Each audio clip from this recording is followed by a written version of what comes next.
तुमचं आमचं हक्काचं न्यूज चॅनल म्हणजे विश्वविशाल न्यूज चॅनल। आजच चॅनलला लाईक करा, शेअर करा आणि सबस्क्राईब करा। छत्रपती संभाजी महाराज हे धर्मवीर की स्वराज्य रक्षक। जय शिवराय। अमोल अनमोलच्या आजच्या व्हिडिओमध्ये तुमचं मनापासून स्वागत आहे। खरं तर आजचा व्हिडिओ जो महाराष्ट्रात सध्या जी चर्चा सुरू आहे, जो वाद सुरू आहे, त्यावर भाष्य करणारा व्हिडिओ आहे। छत्रपती संभाजी महाराज हे धर्मवीर की स्वराज्य रक्षक। मला अनेकांनी सल्ला दिला, अनेकांनी ही मागणी केली की यावर मी भाष्य करायला हवं, यावर मी बोलायला हवं।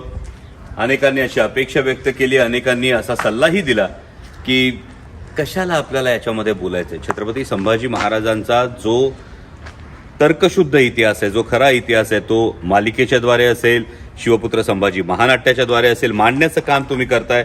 आणि हे करत असताना यावर नेमकं बोलण्याचं कारण आहे का, यावर नेमके बोलण्याची गरज आहे का? मी प्रामाणिकपणे सांगू इच्छितो की हा व्हिडिओ पूर्णपणे अराजकीय आहे।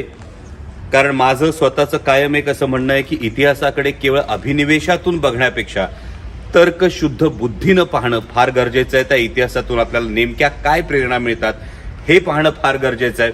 आणि अशा वेळी ही चर्चा सुरू झाली आहे। माननीय माजी उपमुख्यमंत्री आणि विरोधी पक्षनेते अजितदादा पवार यांनी अधिवेशन काळामध्ये हे विधान केलं आणि त्यावरून ही चर्चा सुरू झाली।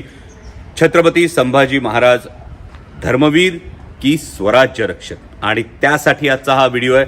खूप तर्कसंगत पद्धतीनं मला जे उमगलं, मी कोणीही इतिहास संशोधक नाही, मी इतिहासाचा फार गाढा अभ्यासक नाही, परंतु स्वराज्य रक्षक संभाजी ही मालिका करत असताना जे मला जाणवलं, शिवपुत्र संभाजी हे महानाट्य करत असताना, शंभूराजे हे नाटक करत असताना गेले 13-14 वर्ष सातत्यानं या विषयावर तर्कशुद्ध पद्धतीनं विचार करत असताना जे जे जाणवलं ते तुमच्या समोर मांडण्याचा या व्हिडिओतून मी प्रयत्न करतोय। आणि पहिल्यापासून आपण याचा विचार करू। जे मी कायम असं म्हणतो की इतिहासाचा तर्कशुद्ध बुद्धीनं विचार करायला हवा। जर आपण याचा विचार केला तर छत्रपती संभाजी महाराजांविषयी अनेकांनी अनेक गोष्टी लिहून ठेवल्या। या अनेक गोष्टी लिहून ठेवत असताना सुरुवातीला छत्रपती संभाजी महाराज धर्मवीर ठरतात का, या अँगलचा आपण विचार करू। जर आपण शंभूराजांनीच लिहिलेला बुधभूषण हा ग्रंथ पाहिला तर या बुधभूषण ग्रंथामध्ये छत्रपती संभाजी महाराजांनी धर्माची फार उत्तम चिकित्सा केलेली, त्यावर काही श्लोक त्यांनी नक्कीच रचलेले आहेत। हे करत असताना छत्रपती शिवाजी महाराजांनी जो एक दंडक घालून दिला होता, एक फार महत्त्वाचा दंडक घालून दिला होता, तो म्हणजे माणूस हा धर्मासाठी नाही तर धर्म हा माणसासाठी आहे। आणि त्यामुळे लोककल्याण हे स्वराज्याचं मूळ ध्येय होतं, हा मूळ गाभा होता। आणि असं करत असताना मग जबरदस्तीनं ज्यांचं धर्मांतर झालं त्यांचं शुद्धीकरण करून घेऊन त्यांना पुन्हा हिंदू धर्मात घेणं, म्हणजे आपल्या सगळ्यांना माहीत असलेलं उदाहरण हे सरसेनापती नेताजीराव पालकरांचं उदाहरण आहे। त्यांना पुन्हा छत्रपती शिवाजी महाराजांनी शुद्धीकरण करून पुन्हा त्यांचं हिंदू धर्मात त्यांचं स्वागत केलं होतं। ही गोष्ट आपल्या समोर आहे। आणि असं असताना छत्रपती संभाजी महाराजांनी कायम हा कित्ता गिरवला। एवढंच नाही तर छत्रपती पद धारण केल्यानंतर छत्रपती संभाजी महाराजांनी जबरदस्तीनं घडवून आणलेल्या धर्मांतरावर सुद्धा बंदी आणली होती। इतकंच नाही तर धर्माविषयक ज्या ज्या गोष्टी होत्या, म्हणजे छत्रपती संभाजी महाराजांचा जो वकूब होता, छत्रपती संभाजी महाराजांचं जे प्रभुत्व होतं वेगवेगळ्या भाषांवर, संस्कृत भाषेवर सुद्धा त्यांचं प्रकांड पांडित्य होतं आणि ते पांडित्य आपल्याला बुधभूषणमध्ये दिसतं। मग असं असताना धर्मवीर ही उपाधी त्यांना का लागली? तर धर्मवीर ही उपाधी लागत असताना अनेकांचं असं म्हणणं आहे की छत्रपती संभाजी महाराजांनी धर्मासाठी बलिदान दिलं। आता धर्मासाठी बलिदान दिलं या गोष्टीचा जर आपण चिकित्सक पद्धतीनं विचार केला तर तत्कालीन जे पुरावे आहेत, म्हणजे कायम इतिहासामध्ये काही अस्सल साधनं असतात, काही उत्तरकालीन पुरावे असतात। आता यातलं अस्सल साधनं जर आपण बघितली तर यामधले काही इतिहासकार आहेत, म्हणजे खाफी खान आहे, ईश्वरदास नागर आहे, भीमसेन सक्सेना आहे आणि त्याचबरोबर साकी मुस्तैद खान आहे। हे चारही इतिहासकार यांनी जे काही लिहून ठेवलंय, हे लिहून ठेवलेलं जे आहे, जे पुरावे उपलब्ध आहेत, समकालीन पुरावे उपलब्ध आहेत, या समकालीन पुराव्यांमध्ये असं स्पष्टपणे लिहिलेलं आहे की औरंगजेब बादशाहनं शंभूराजांना बंदी बनवल्यानंतर, शंभूराजांना दग्यानं कैद केल्यानंतर दोनच महत्त्वाचे प्रश्न विचारले आणि हे प्रश्न होते स्वराज्याचा खजिना कुठे आहे आणि दुसरा प्रश्न होता औरंगजेबाची कोण कोण लोक हे संभाजीराजांना सामील आहेत. हे दोनच प्रश्न हे औरंगजेबाने विचारले असं हे चारही इतिहासकार त्यांच्या लिखाणामध्ये हे नमूद करतात. आणि त्यामुळे जबरदस्तीनं धर्मांतर करण्याला संभाजीराजांनी नकार दिला या गोष्टीला समकालीन पुराव्यांमध्ये कुठेही आधार मिळत नाही. दुसरी फार महत्त्वाची गोष्ट होते की ही केवळ सत्ता वर्चस्वाची लढाई होती की ही धर्मयुद्ध होतं. जर हे धर्मयुद्ध असेल तर आपण पाहिलं तर एक फार महत्त्वाची गोष्ट समोर येते की याच औरंगजेब बादशाहनं आदिलशाही नेस्तनाबूत केली, कुतुबशाही नेस्तनाबूत केली. याच औरंगजेब बादशाहनं सख्या जन्मदात्या आपल्या बापाला हाल करून मारलं, सख्या भावांची याने कत्तल केली. आणि त्यामुळे हे धर्मयुद्ध असण्यापेक्षा जास्त महत्त्वाचं लॉजिकली जे दिसतं ते म्हणजे ही सत्ता वर्चस्वाची लढाई होती. आणि काबूल ते बंगाल सल्तनत असणाऱ्या औरंगजेबाला 8-9 वर्ष अक्षरशः या दख्खनमध्ये फरफटवलं होतं छत्रपती संभाजी महाराजांनी. आणि त्यामुळे हे धर्मयुद्ध होत नाही. मग औरंगजेबाचा जो एक बुरखा होता, औरंगजेबाचं सातत्यानं जे धर्माविषयक एक गोष्ट होती म्हणजे डॉक्टर जयसिंगराव पवार याविषयी लिहितात. डॉक्टर जयसिंगराव पवार इतके मोठे अभ्यासक आहेत, ते म्हणतात की ही शक्यता नाकारता येत नाही, पण ही शक्यता नाकारता येत नाही असं ते म्हणतात. आणि त्याबरोबर जी उत्तरकालीन जी साधनं आहेत म्हणजे त्यामधली 2 महत्त्वाची साधनं येतात ती म्हणजे सभासदाची बखरी येते आणि मल्हार रामराव चिटणीसांची बखर येते. आता चिटणीसांच्या बखरीमध्ये अनेक गोष्टी अशा लिहिल्या गेल्या, अनेक गोष्टी रंगवल्या गेल्या. याला सुद्धा एक मानवी भावभावना कारणीभूत आहे. ते म्हणजे कटकऱ्यांना जे हत्तीच्या पायी दिलं छत्रपती संभाजी महाराजांनी, ज्यांनी संभाजी महाराजांना जीवे मारण्याचा कट केला आणि ही शिक्षा म्हणून जे कटकऱ्यांना हत्तीच्या पायी दिलं त्यामध्ये मल्हार रामराव चिटणीसांचा पणजोबा म्हणजेच बाळाजी अवजी चिटणीस आणि आजोबा अवजी चिटणीस हे दोघेही हत्तीच्या पायी दिले गेले होते. आणि त्यामुळे हा राग कदाचित मल्हार रामराव चिटणीसांच्या बखरीमध्ये आला. आणि ही चिटणीशी बखर जी आहे या चिटणीशी बखरीचा नंतर अनेक नाटककार असतील, अनेक इतिहासकार असतील, अनेक कादंबरीकार असतील यांनी त्याचा उहापोह केला किंवा त्याचा संदर्भ हा घेतला गेला आणि मग ही कवी कल्पना समोर आली. याच पद्धतीची एक दुसरी कवी कल्पना सातत्यानं आपल्याला दिसते. ती म्हणजे एक जर आपण स्वतःला हा जर एक हे लॉजिक लावलं तर एका कर्तृत्ववान पित्याचा नाकर्ता मुलगा हे चित्र कादंबरीच्या दृष्टीनं किंवा काव्य कल्पनेच्या दृष्टीनं हे फार सोबर आहे. आपल्यालाही गॉसिप करायला आवडतं. त्या पद्धतीनं कदाचित हे गॉसिप होतं का, त्या पद्धतीनं हे होतं का. त्यामुळे बाकी जे संदर्भ आता सोशल मीडियावर काही संदर्भ येतात म्हणजे स्वातंत्र्यवीर सावरकरांच्या लिखाणातले काही संदर्भ येत आहेत, गोळवलकर गुरुजींच्या संदर्भातले काही हे येत आहेत. पण यामध्ये किंवा काही जण अगदी राम गणेश गडकरींसारख्या मोठ्या नाटककाराचा सुद्धा संदर्भ देत आहेत. पण या सगळ्या संदर्भांमध्ये संपूर्णपणे त्यांचा दोष आहे का की तत्कालीन त्यांना जी उपलब्ध साधनं होती त्यानुसार त्यांनी हे मांडण्याचा प्रयत्न केला. यामध्ये नक्कीच एक जागा राहते, यामध्ये नक्कीच एक गॅप हा राहतो. नंतरच्या काळामध्ये जे सातत्यानं संशोधन केलं म्हणजे अनेक मोठे लेखक आहेत, सेतू माधवराव पगडी असतील, वासी बेंद्रे असतील, डॉक्टर जयसिंगराव पवार स्वतः असतील, डॉक्टर कमल गोखले असतील, अशा अनेक लेखकांनी छत्रपती संभाजी महाराजांचं जाज्वल्य चरित्र हे समोर आणलं.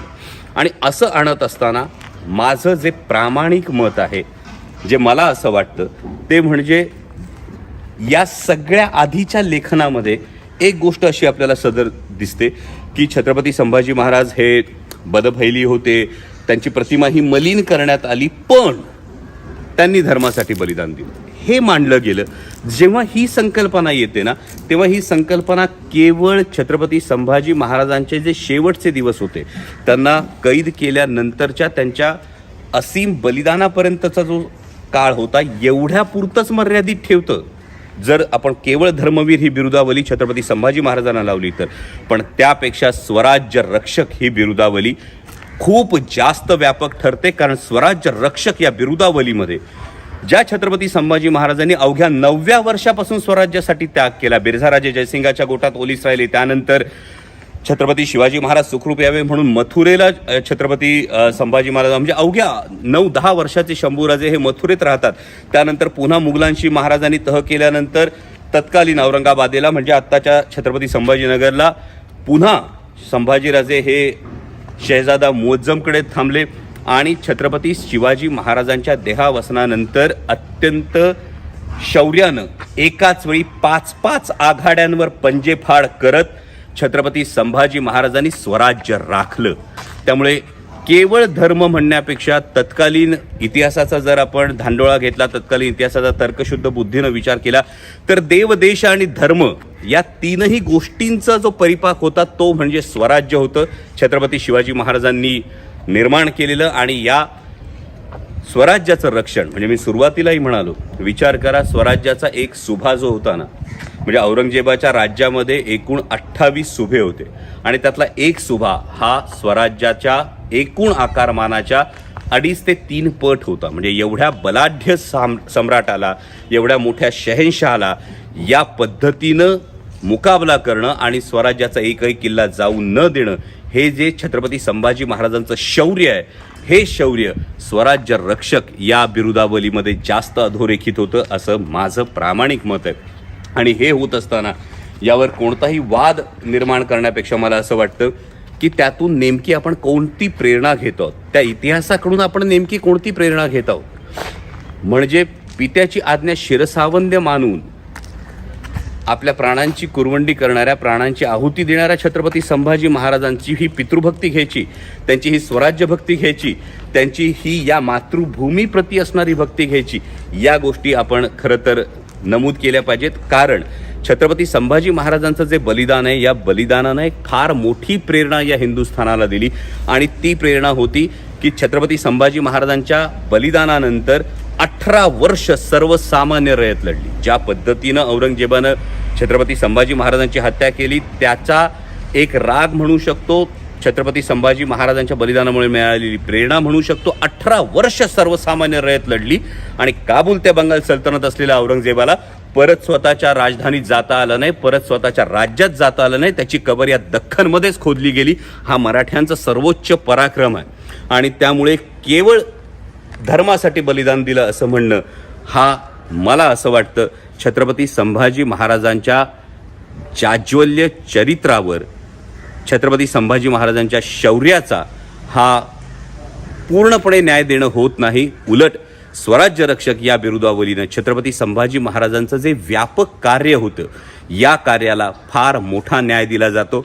म्हणजे एकाच वेळी 16 भाषांवर असणारं त्यांचं प्रभुत्व असेल, नखशिखा, नायिकाभेद, 7 शतक, बुधभूषण असे 4 ग्रंथ लिहिणं असेल, एकाच वेळी 5 आघाड्यांवर मी कायम पंजेफाड म्हणतो, एकमेव राजा आहे ज्यानं परकीय सत्तेला सुद्धा गुडघे टेकायला भाग पाडलं होतं. म्हणजे छत्रपती संभाजी महाराजांची जी गोवा मोहीम होती, पोर्तुगीज जे इंग्रजांच्या पाठोपाठ जे फार मोठं राज्य होतं, या पोर्तुगीजांना दे माय धरणी ठाय करून ठेवणारे छत्रपती संभाजी महाराज होते. त्यामुळे जो हा स्वराज्याचा छावा होता, शिवसिंहाचा छावा होता, छत्रपती संभाजी महाराज होते, त्यांच्या कार्यकर्तृत्वाला खरा न्याय हा स्वराज्य रक्षक या बिरुदावलीमुळेच मिळू शकतो असं माझं प्रामाणिक मत आहे.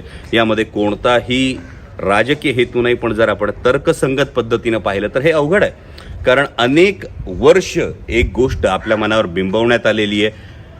पण हा जो पण आहे की छत्रपती संभाजी महाराज असे होते पण त्यांनी एवढंच केलं म्हणून ते एक प्रतीक, कदाचित उजव्या विचारसरणीच्या लोकांनी हे प्रतीक समोर आणलं असेल. हे धार्मिक प्रतीक म्हणून छत्रपती संभाजी महाराजांचं बलिदान समोर आणलेलं असू शकतं. परंतु जर तर्कशुद्ध पद्धतीनं समकालीन पुराव्यांचा जर विचार केला तर या सगळ्या गोष्टींतून माझ्या धाकल्या धन्यांसाठी, छत्रपती संभाजी महाराजांसाठी धर्मवीर या बिरुदावलीपेक्षाही स्वराज्य रक्षक ही बिरुदावली व्यापक ठरते. आणि आज योगायोग आहे की ज्या ठिकाणी स्वराज्य रक्षक संभाजी ही मालिका झाली, जिचं चित्रीकरण झालं, त्याच ठिकाणी उभं राहून हा व्हिडिओ करतोय. व्हिडिओ आवडला तर जरूर शेअर करा आणि हो, यावर कोणत्याही राजकीय हेतूनं अकारण टीका टिप्पणी करण्यापेक्षा तर्कशुद्ध बुद्धीनं याचा विचार करा. तुमच्याकडे जर कुठलं समकालीन पुरावा असेल, अस्सल पुरावा असेल, तर जरूर तो समोर आणा, पण समकालीन पुरावा हा त्या काळातल्या इतिहासकारांनी, त्या काळातल्या नोंदी ठेवणाऱ्या लोकांनी लिहिलेला असतो, त्याला समकालीन पुरावा म्हणतो. असा अस्सल पुरावा अजून तरी माझ्या वाचनात नाही. त्यामुळे माझं मत हे आहे की छत्रपती संभाजी महाराजांविषयी बिरुदावली लावत असताना धर्मवीर या बिरुदावलीपेक्षा स्वराज्य रक्षक ही बिरुदावली जास्त व्यापक आहे. या मातीसाठी, या मातृभूमीसाठी लढत असताना प्राणांची आहुती देऊन एक असीम प्रेरणा सर्वसामान्यांना लढण्यासाठी दिली असेल तर ती छत्रपती संभाजी महाराजांनी दिली. आणि म्हणून माझ्यासाठी छत्रपती संभाजी महाराज हे स्वराज्य रक्षक ही बिरुदावली त्यांना जास्त शोभून दिसते. धन्यवाद. जय शिवराय. तुमचं आमचं हक्काचं न्यूज चॅनल म्हणजे विश्व विशाल न्यूज चॅनल. आजच चॅनलला लाईक करा, शेअर करा आणि सबस्क्राईब करा.